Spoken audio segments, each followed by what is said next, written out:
ఋషికొండపై జగన్ కోసం రాజప్రాసాదం, వందల కోట్లతో విలాసవంతమైన భవనాలు, అలంకరణ సామాగ్రి చూసి నివ్వెరపోయిన నేతలు.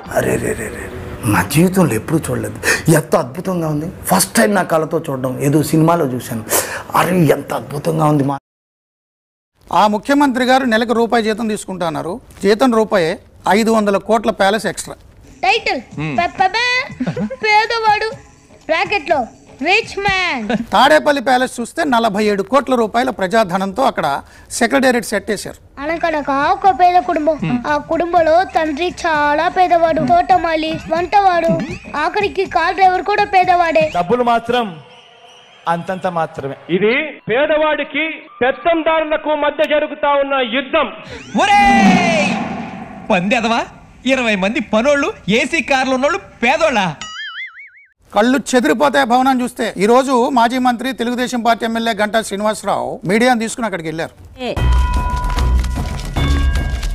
ఈడేంట్రా ఎంతమందిని వేసుకొస్తున్నాడు?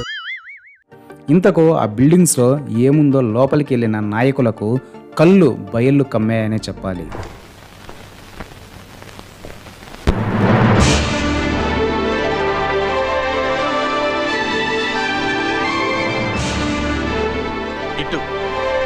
అసలు అక్కడికి వెళ్ళి కవరేజ్కి వెళ్ళిన కెమెరామెన్లు, జర్నలిస్టులు ఫోన్లు ఎత్తట్లే. మధ్యాహ్నం నుంచి కళ్ళు తిరిగిపోయినాయి వాళ్ళకి. అవునరా, నేను కూడా పేపర్లో చదివాను. నేను ఇప్పుడు వాళ్ళ ప్యాలెస్ లోనే ఉన్నాను. బాత్రూమ్ లో టబ్బు, బెడ్రూమ్ లో ఏసీ, డైనింగ్ రూమ్ లో ఫోను. అసలు ఆ మంచం ఉంది, ఒక్క ముక్కలో చెప్పాలంటే చూస్తే పడుకోబుద్ధి కాదు, పడుకుంటే లేకపోద్ది కాదు. ఇంకో 30 ఏళ్ళు అన్నియానే సీఎంగా ఉంటానని అనుకున్నాడో ఏమో కానీ కొండను పిండి చేసి ఈ రాజభవనాన్ని కట్టేసుకున్నాడు. బతుకు తెరువు కోసం సార్. నువ్వు వేసే యాశాలకి చేసే పళ్ళకైనా సంబంధం ఉందేంట్రా? అసలే సార్, మా అమ్మ కూడా ఇదే అంటది.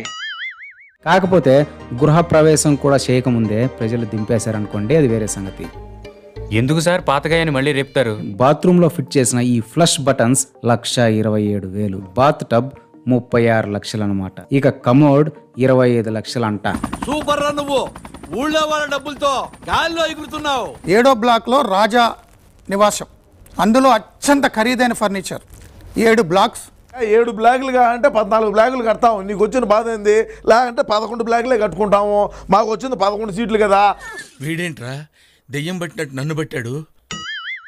ఏసీలు, బెడ్లు, మిగతా ఫర్నిచర్ల చిట్టా తెలుసుకుంటే మీరు అర్జెంటుగా ఋషికొండ పక్కన ఉన్న బంగాళాఖాతంలో దూకేస్తారు అని భయపెడుతున్నారు ట్రేడ్ పండితులు. ఆ ఒక్క మాటతో లేచి 2 జేబుల్లో చేతులు పెట్టుకుని నడుచుకుంటూ వెళ్ళిపోతున్నాను. నేను ఎక్కడికి వెళ్తాను కూడా నాకు తెలియదు. ఇంత రహస్యంగా ఎందుకు ఉంచారు దాన్ని? అదే అలా ఎలా చెప్తారా? ఇలాంటి ప్రశ్నలు అడగకూడదు, కొంచెం ఈజీ ప్రశ్నలు అడిగే. సుమారుగా 500 కోట్ల రూపాయల విలువైనటువంటి ప్రాపర్టీ. ఎవరి డబ్బు? ప్రజల పన్నులతో కట్టిన డబ్బు. మన పైసలే, ప్రజల పన్నులతో కట్టిన డబ్బు. సార్, నాకు చిన్న డౌట్.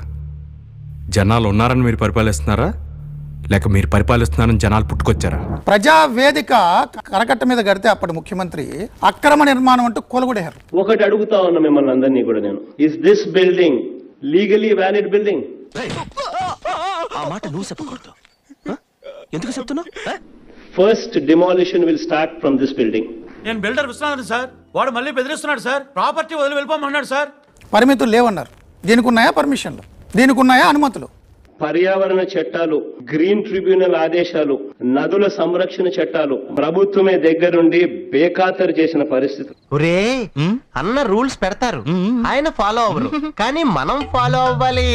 ప్రజాధనంతో నిర్మించిన డబుల్ లేన్ రోడ్డును ప్రైవేట్ రోడ్డుగా మార్చేసిన జగన్ భద్రతా సిబ్బంది ఆ మార్గంలో ఎవరిని అనుమతించడం లేదు. ఒకసారి గమనిస్తే నిజంగా బాధ అనిపిస్తుంది ఏ స్థాయిలో ఉంది మన వ్యవస్థ అని మనం పరీక్షించుకుంటే.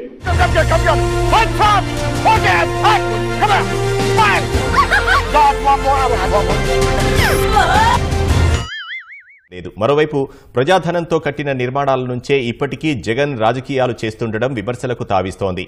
ఈ బిల్డింగ్ ఎక్కడైతే కూర్చొని ఉన్నాం, నిబంధనలకు విరుద్ధంగా కట్టిన బిల్డింగ్, చట్టానికి వ్యతిరేకంగా కట్టిన బిల్డింగ్, అవినీతితో కట్టిన బిల్డింగ్. సార్, అసలు వాడి నటవేశ్వరరావు పొంది చూశారు.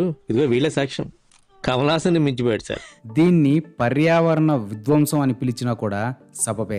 ముందు ఋషికొండ ఎలా ఉండేదో ఇప్పుడు ఎలా ఉందో. ఇది ఇల్లీగల్ అని తెలిసి ఇక్కడే మనము holding a meeting, we are having this meeting.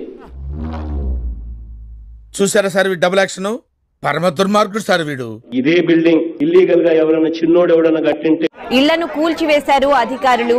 అయితే వైసీపీ యొక్క కక్షపూరిత చర్యతోనే ఇళ్లను కూల్చివేసిందన్నారు పవన్ కళ్యాణ్. నేను చనిపోయిన తర్వాత కూడా ప్రతి ఇంట్లో నా ఫోటో ఉండాలి, ప్రతి పేదవాడు గుండెల్లో బ్రతికే ఉండాలి.